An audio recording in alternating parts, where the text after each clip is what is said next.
السلام علیکم ورحمۃ اللہ وبرکاتہ۔ عزیز طلباء و طالبات، تعلیم و تعلم چینل میں آپ کا استقبال ہے۔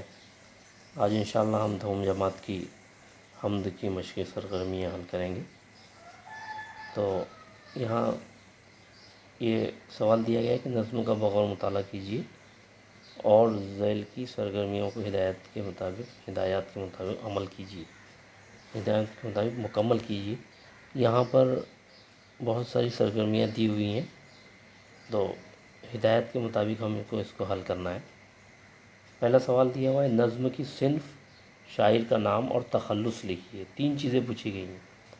تو نظم کی صنف تو حمد ہے، شاعر کا نام شیخ عبدالرشید ہے اصل نام، اور تخلص افروز۔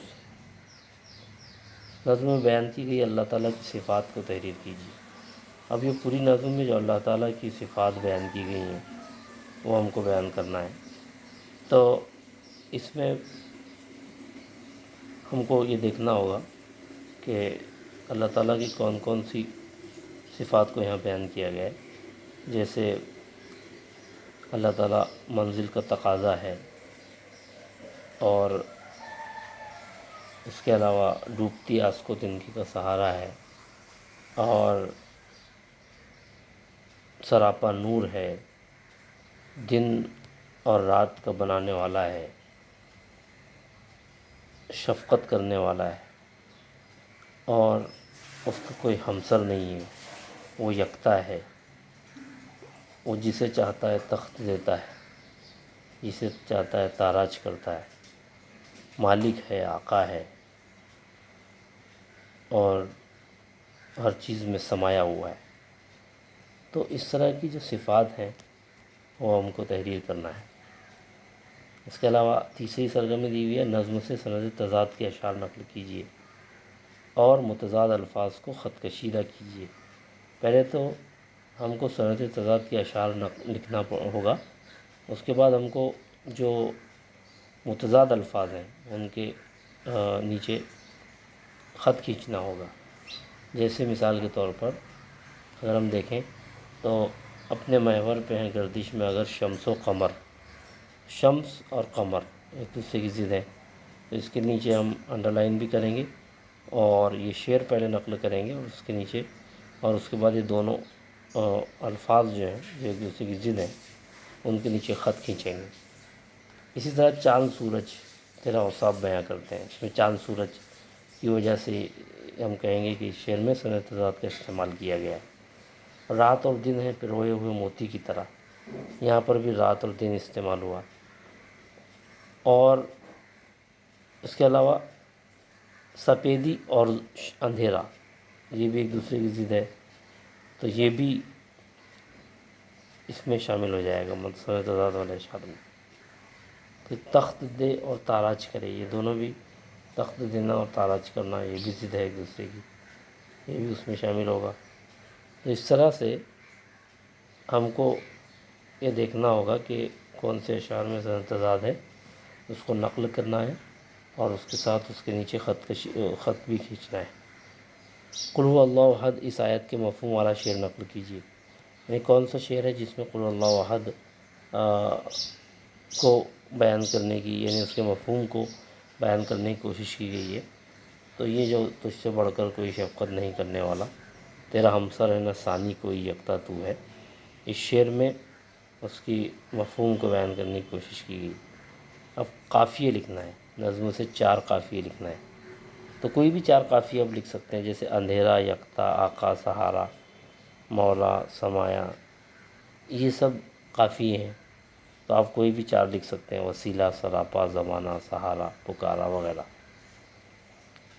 اس طرح سے ہم الفاظ کی جوڑیاں تلاش کر کے لکھنا ہے۔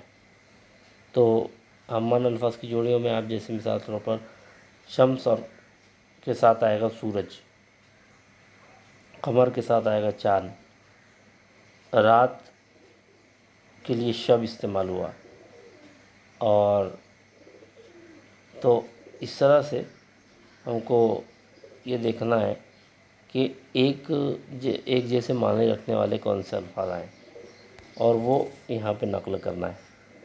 تو اس طرح سے یہ 3 الفاظ کی جوڑی ہم نے دیکھی، اور اگر آپ تلاش کریں، اگر کوئی اور جوڑی ملے تو وہ بھی آپ تحریر کریں۔ حمد سے اپنی پسند کا ایک شعر لکھیے اور پسندیدگی کی وجہ بیان کیجیے۔ کوئی بھی ایک شعر آپ کو لکھنا ہے اور یہ بتانا ہے کہ آپ کو یہ شعر کیوں پسند آیا۔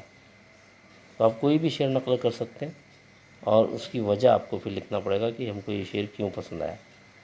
نور علی نور کی صفت والے شعر کو نقل کیجیے، تو جس میں ہم نے دیکھا تھا کہ ہم فقط نور کا پرتو ہیں سراپت ہوئے، تو یہاں سے پورا نقل کرنا پڑے گا۔ چاند سورج تیرے اوصاف بیاں کرتے ہیں، ہم فقط نور کا پرتو ہیں سراپت ہوئے۔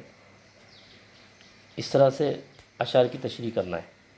تو اس سے پہلے ویڈیو میں اشعار کی تشریح پیش کی گئی تھی، تو آپ اس کو بغور دیکھیں اور اس سے آپ تشریح آپ وہاں سے لکھ سکتے ہیں۔ تو جسے چاہے اسے تخت دے تاراج کرے، ملک تیرا ہے حکومت تیری آقا تو ہے۔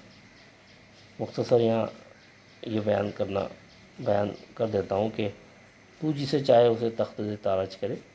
شاعر یہ کہتا ہے کہ اللہ تعالیٰ تو جسے چاہتا ہے حکومت دیتا ہے اور جسے چاہتا ہے برباد کر دیتا ہے، اس لیے کہ بادشاہ تیری ہی ہے، حکومت بھی تیری اور مالک بھی تو ہے، اس لیے تیرے ہی ہاتھ میں سب کچھ ہے۔ خود کو دیکھوں تو دکھائی نہیں دیتا کچھ بھی، تجھ کو سوچوں تو ہر ایک شے میں سمایا تو ہے۔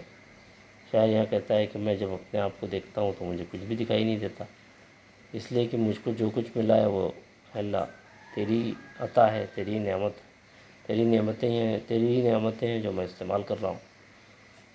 تو مجھ کو اپنے اندر کچھ نہیں دکھائی دیتا، لیکن جب میں تجھ کو سوچتا ہوں تو ہر شے میں، ہر چیز میں تو ہی سمایا ہوا نظر آتا ہے۔ نظم کے قافیوں کے علاوہ نظم سے دوسرے ہمصوت الفاظ تلاش کیجیے۔ یہ آپ دھیان رکھیے کہ قافیے تو آپ نے دیکھا جو اندھیرا، یکتا، آقا وغیرہ ہے، لیکن اس کے علاوہ جو ہے ایسے الفاظ ہیں کہ جو یعنی ہمصوت ہیں، ایک ہی جیسی ان کی آواز آتی ہے، تو ایسے الفاظ آپ کو تلاش کرنا ہے۔ جیسے دیکھوں، سوچوں، یہ ہمصوت ہیں، ایک ہی جیسی آواز ان کی نکل رہی ہے۔ اور اسی طرح سے اگر ہم دیکھیں شفقت، عظمت، اور اس کے علاوہ اگر ہم اور تلاش کریں تو بصیرت کے ساتھ ہم کہہ سکتے ہیں بصیرت، حکومت۔ تو اس طرح سے آپ کو تلاش کرنا ہے ایسے الفاظ کہ جو ایک ہی جیسی آواز رکھتے ہیں، اور حمد سے وہ مثال تلاش کیجیے جس میں ضرب المثل آئی ہے، کہاوت جس میں آئی ہے۔ تو وہ جو دوسرا شعر ہے، ڈوبتی آس کو تنکے کا سہارا تو ہے، وہ آپ کو لکھنا ہے۔ اس کے علاوہ سائنس کی روشنی میں ان مصرعوں کی وضاحت کیجیے۔ یہ آپ اس کو سمجھنا ہے آپ کو کہ اس میں آپ کو اصل میں سائنسی اعتبار سے اس کا جائزہ لینا ہے مصرعے کا۔ اپنے محور پہ اگر گردش میں اگر شمس و قمر، تو اس میں شاعر نے اس بات کی طرف اشارہ کیا ہے، سائنس کی ریسرچ اور تحقیق کی طرف اشارہ کیا ہے کہ یہ چاند، سورج اور اس کے علاوہ ستارے، یہ تمام کے تمام اپنے اپنے محور پر گردش کر رہے ہیں اور کوئی بھی ایک دوسرے کے محور میں نہیں جا سکتا۔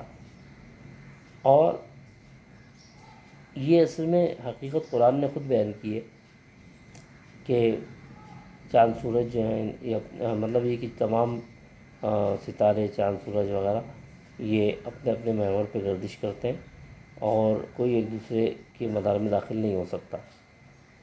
تو یہ سائنسی وجہ آپ کو یہ بیان کرنی ہے، مطلب سائنسی تحقیق یہاں پہ بیان کرنی ہے اس کی روشنی میں کہ سورج اور چاند اپنے اپنے محور پر گردش کرتے ہیں اور اسی سے دن اور رات بنتے ہیں، اور ایک دوسرے کے مدار میں اور محور میں داخل نہیں ہو سکتے۔ رات اور دن ہے پروئے ہوئے موتی کی طرح۔ تو اس کو آپ سائنسی اعتبار سے اس طرح لکھیں گے کہ جس طرح موتی دھاگے میں پروئے ہوئے ہوتے ہیں، اس طرح رات اور دن جو ہیں یہ بالکل ایک دوسرے کے ساتھ لگے ہوئے ہیں۔ جب رات جاتی ہے تو دن آ جاتا ہے، اور دن چلا جاتا ہے تو پھر رات آ جاتی ہے۔ اور یہ جو رات اور دن کا بننا ہے، یہ سورج اور زمین کی گردش کے اعتبار سے، جو حصہ سورج کے سامنے ہوتا ہے وہاں پر دن ہوتا ہے، اور جو حصہ سورج کے سامنے نہیں ہوتا وہاں رات ہوتی ہے۔ اس طرح سے آپ کو سائنسی اعتبار سے اس کی تشریح کرنی ہے۔ اب ہم نے سے زیر اضافت والی ترکیبیں تلاش کر کے لکھی ہے۔ اس میں آپ کو کیا کرنا ہے، جیسے مثال کے طور پر چشم بینا، یہ کیا ہے؟ زیر اضافت کی ترکیب ہے۔ دل محزون، یعنی دو الفاظ کو جوڑا جاتا ہے اور پہلے لفظ کے نیچے زیر لگایا جاتا ہے، تو یہ زیر اضافت کہلاتے ہیں۔ اس طرح کے آپ کو مثالیں تلاش کر کے لکھنی ہیں۔ اس میں ظلمت شب مثال کے طور پر، صبح صادق، ایسے۔ اب اس کے علاوہ اس کے بعد ہم دیکھ رہے ہیں کہ یہاں پر ہم کو مناسبت سے ایک لفظ لکھنا ہے، جیسے چشم بینا، تو اس کے ساتھ وہاں کیا دیا ہوا ہے؟ بصیرت۔ دل محزون کے ساتھ یقین، اور ڈوبتی آس کو تنکے کا سہارا، ظلمت شب میں نئے دن کا وسیلہ۔ تو اس طرح سے یہ سرگرمی آپ کو اچھی طرح سے مکمل کرنی ہے۔ امید ہے آپ کو سمجھ میں آیا ہوگا۔ السلام علیکم ورحمۃ اللہ وبرکاتہ۔